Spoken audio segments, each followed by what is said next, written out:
Greetings, my beloved friend from the Life Church Vizag, in the life-giving name of our Lord and Savior Jesus Christ.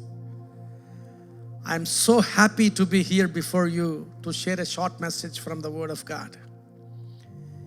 If you do have Bibles, please turn with me to the book of Isaiah, chapter 41, verses 10 to 13. Isaiah 41, verses 10 to 13. The scripture reads like this: "Fear not, for I am with you. Be not dismayed, for I am your God. I will strengthen you. Yes, I will help you. I will uphold you with my righteous right hand. Behold, all those who were incensed against you shall be ashamed and disgraced. They shall be as nothing, and those who strive with you shall perish. You shall seek them and not find them, those who contended with you. Those who war against you shall be as nothing, as a non-existent thing. For I, the Lord your God, will hold your right hand, saying to you, fear not, I will help you." Let's pray. Dear loving Heavenly Father, we thank you, Lord, for this blessed time and opportunity you have given to us. Thank you, Lord, for the mercies you have been showering upon our lives. Thank you for the protection you are giving to us. Lord, thank you for the scripture you have given to us today. We commit this scripture into your hands, Father God. Speak to every one of us through this scripture so that we can be encouraged from your word. As we hear from you, Lord, speak into every one of our hearts and every one of our lives. Father God, today we want to see great things happen in our lives. Bless us and lead us through this scripture, Lord. We give all glory and honor to you. In Jesus' name we pray. Amen. Friends,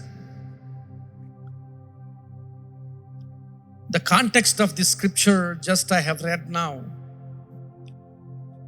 is that the children of Israel were in the captivity of Assyria, and the people of Judah were in the captivity of Babylon. And at that time, God was specifically speaking about the deliverance He was going to give to the people of Judah from the captivity of Babylon. As a matter of fact, the people of Judah were in rough times at that time, being in captivity. And as the Babylonian kings were so rude to them, they were facing rough times in their lives. And God was going to deliver them from such captivity and rough times. So I want to talk to you about resources for rough times through the scripture. Resources for rough times. As they were facing such rough times during that particular time, God was speaking them and telling them, fear not. Because they were afraid of the situation. They were afraid of the rough times they were facing in their lives. God was comforting them. God was encouraging them. God was giving them the needed courage into their lives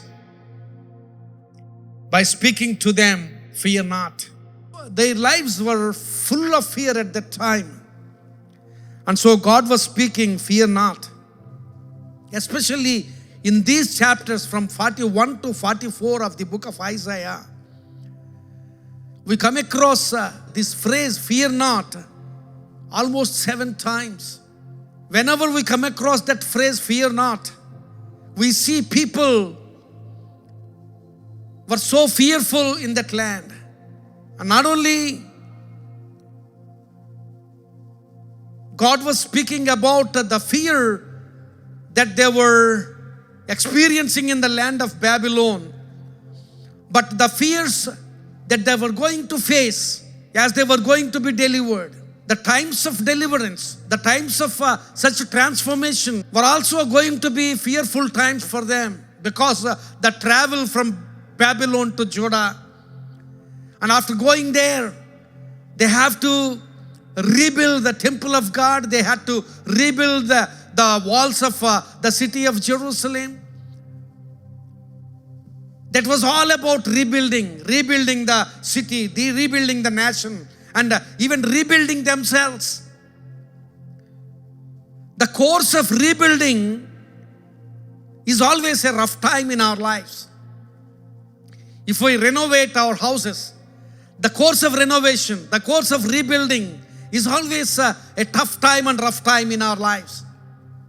So God was about to rebuild the lives of the people of Judah. God was about to rebuild the city of Jerusalem and the nation of Judah now. So it was going to be a rough time to the people of Judah. So God was encouraging them and God was empowering them with these words, fear not. Many times if we are caught up with fears, fears always rob us of our adventures. Fear always robs us of success. Fear always robs us of many positive things from our lives. When faith wins, fear loses. When we allow fears to win us, we lose faith. So we need to allow faith. We need to grow in faith so that the fears in our lives lose. God always encourages us with these words, fear not. Time and again we come across those words in the Bible. Many times we come across these words, fear not. Those people were facing rough times. And as they were facing such rough times, God was giving them some resources from His Word. When we talk about and think about resources, we always think about money as a resource. We always think about infrastructure as a resource. We always think about staff as a resource. We always think about many materialistic things as resources. Of course, they are really resources. But at the same time, God was encouraging them by giving them some resources which are invisible. God was encouraging them by giving them some invisible and unseen resources into their lives. My friends, today, if you are facing some rough times in your life, God is speaking to you now. Many times we face such rough times in our lives. Those rough times are because of our financial situations, our disturbed family relationships, maybe rough times in our workplaces, rough times in our health issues, rough times in our spiritual areas. God is speaking to us and giving us such invisible resources into our lives so that we can win and we can grow in faith and win. If we go into the scripture now, if we look into the 10th verse of the scripture, God was speaking to those people saying, fear not, for I am with you. God was giving the first resource to these people. That very resource God was giving to them was His presence in itself. A resource of God's presence. God's presence is the greatest resource one can have in his life or in her life, my friend. If you really have God's presence with you and in you, that is the greatest resource you can have. It is greater than any other resource in your life. Greater than your money, greater than your power, greater than your education, greater than your influence, greater than any materialistic resource. But you cannot see this. But it is the greatest resource you can have. When Moses was commissioned to deliver the children of Israel from the land of Egypt, Moses told God, God, I'm not the right person. I may not be the right person to do this. And he also asked God, if a Pharaoh asks me, who sent me to him? What shall I say? Moses asked God to reveal his name. And God said to Moses, I am that I am. My name is I am. I am that I am. If Pharaoh asks you who sent you, tell him, I am has sent you. That's a wonderful way of saying his name, my friend. When God said, I am that I am, that saying not only speaks about his existence, it also very strongly speaks about his presence. God speaks about his presence when he presented that name. Throughout the history of mankind, we see God's desire to keep his presence with his people. We see God's presence with Adam and Eve. We see God's presence with Noah. We see God's presence with Abraham, with Isaac, with Jacob, with Joseph. Because of God's presence, Joseph prospered in the land of Egypt. And through Joseph, children of Israel grew in number in the land of Egypt. And God delivered them from the land of Egypt. As they were journeying in the wilderness, God said to Moses, Exodus 25 verse 8, chapter 25 verse 8, God said to Moses, let them make me a sanctuary that I may dwell among them. God wanted the children of Israel to make a sanctuary for him. God wanted them to make a tabernacle. And the purpose of the tabernacle, God said to Moses, the purpose was so that God can dwell among the children of Israel. That was his desire. God always is desirous of being with us, to keep his presence with us. He wanted them to build the tabernacle so that he can be among his people. If you look into Psalm 125 verse 2, the scripture says, as mountains are around the city of Jerusalem, the Lord surrounds his people. As the city of Jerusalem is surrounded by many mountains, so the Lord wants to surround his people. That is the expressed desire of God himself. Oh, what a wonderful desire, and what a wonderful blessing we can draw from that desire of God. That is the greatest resource we can have in our lives, my friend. And in the New Testament, when Jesus was sent into this world, the angel came and spoke to Mary and Joseph.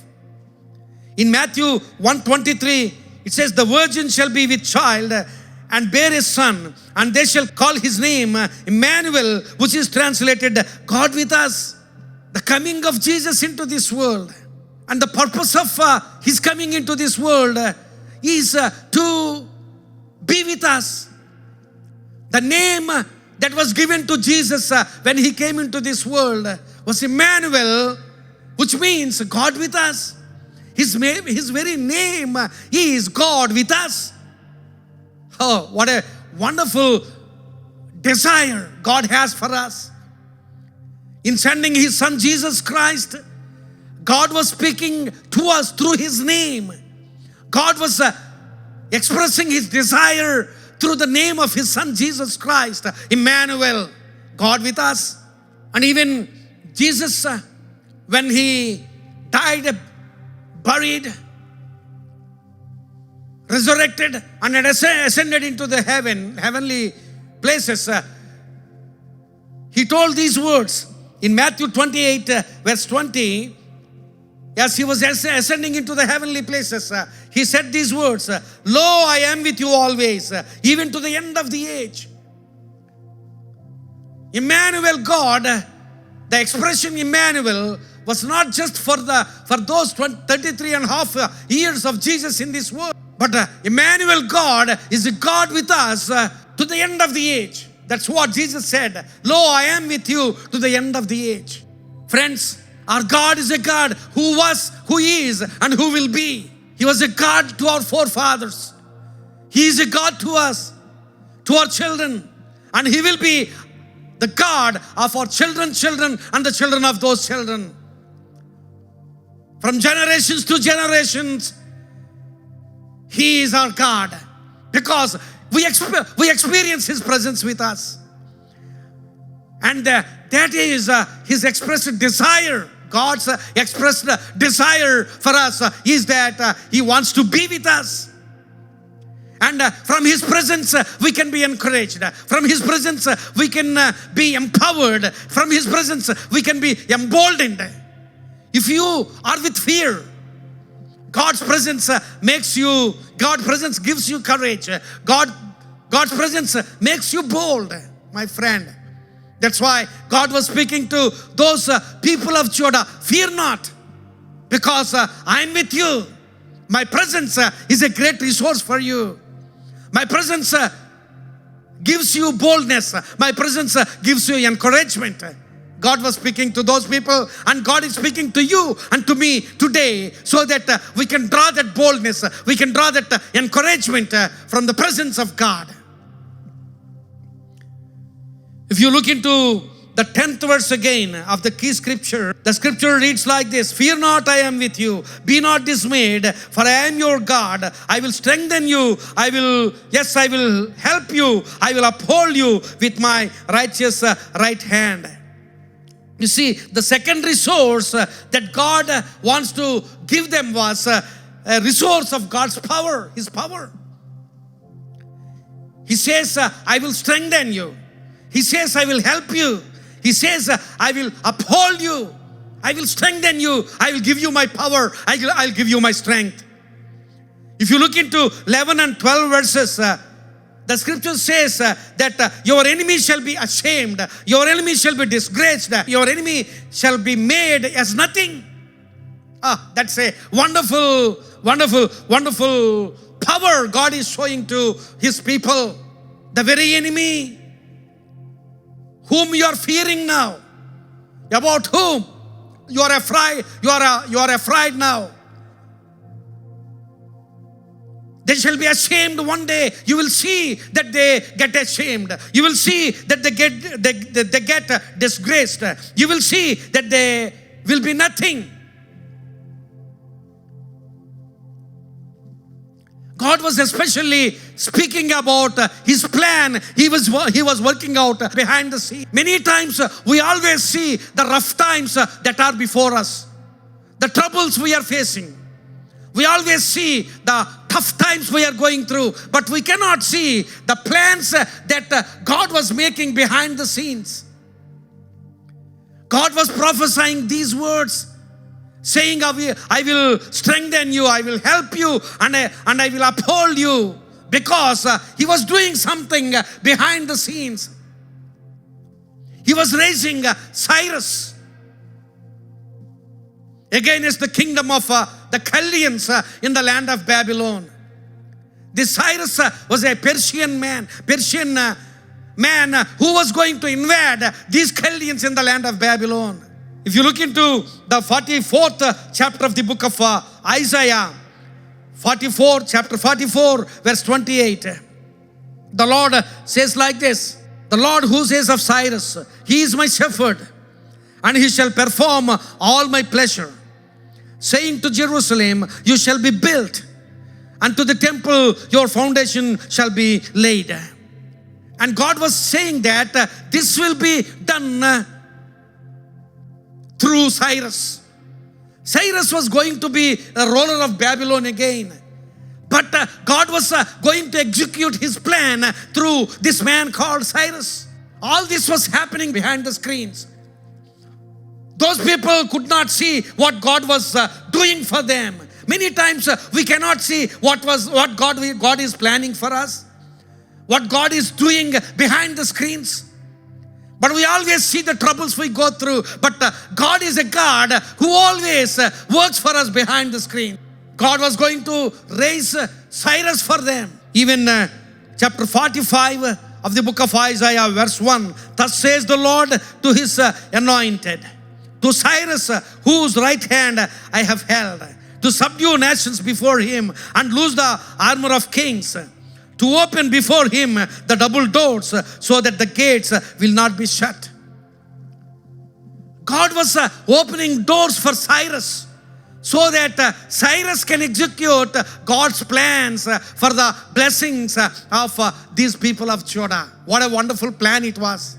And keeping all that in view, God was prophesying these words through Isaiah to his people.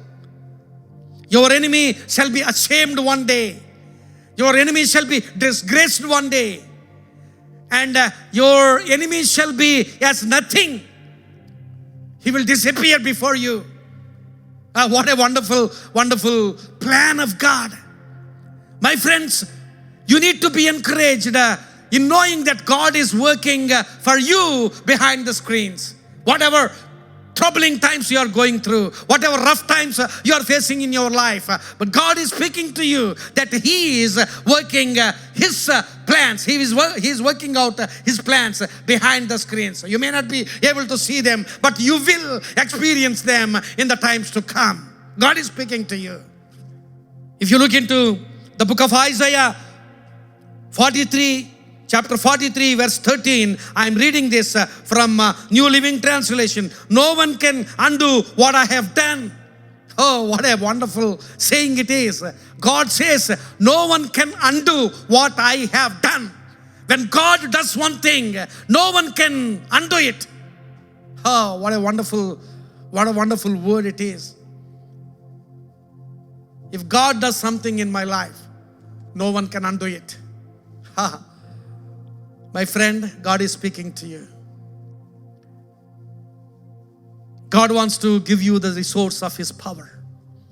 Because when God does something in your life, nobody can undo it.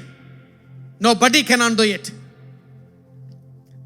If you look into Psalm 18, verse 28, the psalmist David says like this, my God turns my darkness into light.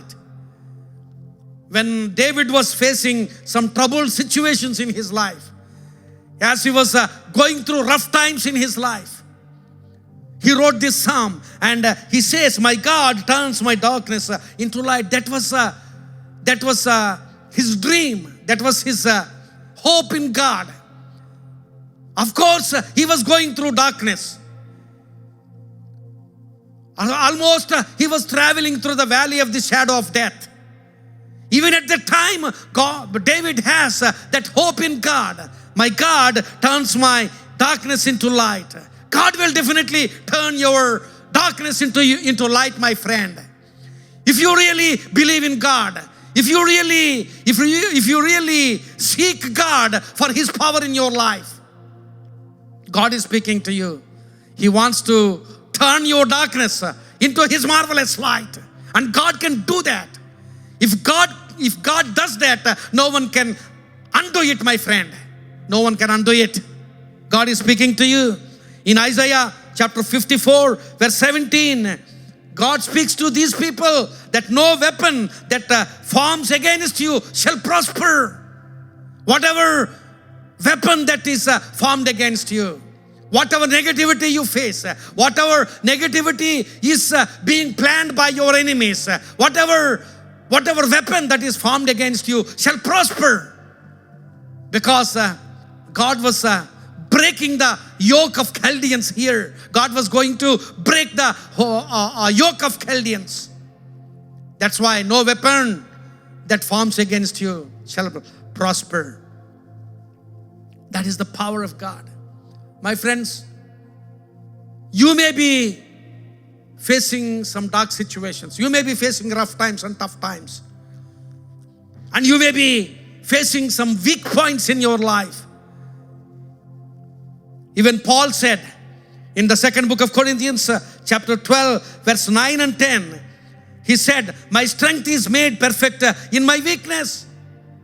My strength is made perfect when I am weak. Paul says like these words, though I am weak, I know that my strength is made perfect when I am in my weakness. If you're experiencing such weakness in your life, if you feel that you are going through rough and tough times in your life, you need to believe these words. My strength is made perfect in my weakness. And all that you and I need to do is that we need to trade our weaknesses for God's power. We need to trade our weaknesses for God's power and God's strength. Lord, I commit my weaknesses into your hands. When you commit your weaknesses into his hands, God will give you power in return. God will give you his power. That's what God is speaking to his people. I will strengthen you, I will help you, and I will uphold you. And Paul also says in those verses, when I am weak, I am strong. Oh, that's a wonderful saying. When I am weak, I am strong, because God's power is being made perfect in my life when I am weak. So when I am weak, I am strong. Praise God for that. Oh, God always gives us power, strength when we are weak, when we are going through rough and tough times. The second resource that is unseen, that is invisible, that God wants to give them was the resource of his power. And the third resource can be seen in 13th verse of the key scripture. God says like this, for I, the Lord your God, will hold your right hand, saying to you, fear not, I will help you. The third resource was resource of God's promise. God has so many promises for us, my friends. We have so many promises in his word. God's promises are wonderful resources in our lives. God's presence is the greatest resource, and God's power is another resource, and God's promises are wonderful resources in our lives. You need to know God's promises. Unless you know God's promises, you cannot claim those promises in the presence of God. In order to claim those promises, you need to know those promises. In order to know those promises, you need to study the Word of God. You need to meditate upon the Word of God. If you meditate upon the Word of God and receive those promises into your heart, then you can claim those promises in the presence of God. And you can grab God's blessings when those promises are fulfilled in your life. You need to know God's promises. You need to know God's promises. And the scripture says in 2nd book of Corinthians 1:20, all the promises of God in him are yes, and in him amen. Yes, all the promises of God are yes and amen in Christ Jesus. When you receive those promises, you don't need to have a doubt in your life. You don't need to have a doubt in your heart whether those promises can be fulfilled or not. But they can be fulfilled, my friend, because those are promises of God, not a man's promise. In Romans chapter 15, verses 8 and 9 speaks about confirmation of God's promises through Christ, as he became a servant. Confirmation of God's promise. We can get confirmation that God can fulfill his promises when we see Jesus being sent into this world as a servant of God, as a son of God, to die for us, for the sake of our salvation, for our redemption, for our forgiveness. When we look into Jesus' life, Jesus' ministry, Jesus' death, resurrection, and ascension, we can understand that God is a God who fulfills his promises. If you believe Jesus' life, ministry, death, resurrection, and ascension, that itself gives you confirmation that God is a God who fulfills his promises. And Hebrews, the book of Hebrews 10:23 says that he who promised is faithful. He is not a man to lie. He's not a man to neglect his promises. But he said, he is a God who can fulfill his promises. He who promised is faithful. Sometimes we become unfaithful, but he is always faithful in fulfilling his promises. His promises themselves are wonderful resources in our lives, my friends. Today, my friend, if you are going through any rough time, if you are not going through any rough times or difficult situations in your life, praise the Lord for that blessing in your life. But there is no guarantee that you will not go such rough times and such difficult situations in life on one day. But when you go through such difficult situations, here are God's resources for you. You cannot see them, but you can experience them. The first resource God is giving to you, if you are going through some rough and tough times, if you are going through some difficult situations, if you are traveling through the valleys in your life, here are some resources from God. And the first resource is the resource of God's presence.